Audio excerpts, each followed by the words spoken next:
आज विचारों के क्रम में आज के विचार हैं मोह की बेड़ी। किसी को जो लोहे की जंजीर में जकड़ा हो उसे तोड़ना आसान चीज है, उसे छुड़ाना सरल है, किंतु जो व्यक्ति मोह की बेड़ी में जकड़ा हो उसे छुड़ाना बेहद मुश्किल है। इस संसार में मोह की बेड़ी से बढ़कर कोई बेड़ी नहीं है। यह बेड़ी न तो दिखाई देती है और ना ही जानी जाती है, क्योंकि मोह का भ्रम ही इस तरह की अस्तित्व नहीं है इसका कोई। यदि रस्सी में सांप का भ्रम हो जाए तो रस्सी भी सांप जैसी दिखाई देती है।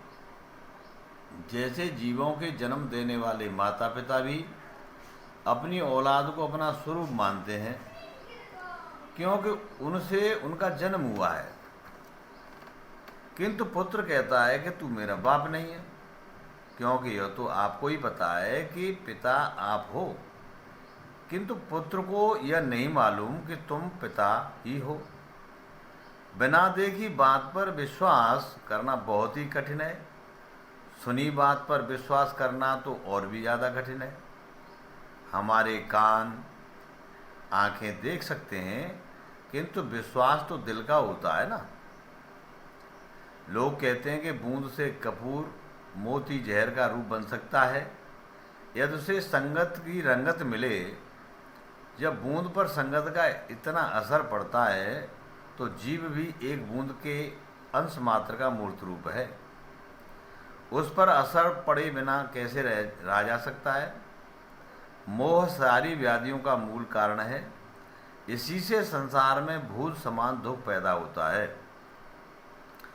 जब अपने किसी को सताते हैं तो दुख और भी बढ़ जाता है। जिससे हमारा संबंध ना हो तो हमें कोई दुख सुख का अनुभव नहीं होता है। यदि थोड़ा सा भी संबंध है तो उसके सुख दुख का असर हम पर अवश्य पड़ेगा। जहाँ पर आप जिन पर भरोसा करें और वे ही दुख दें तो तुम्हें कैसा लगेगा। यह संबंध का होना ही मोह की जड़ है। इसी को मोह की बेड़ी कहते हैं। अपने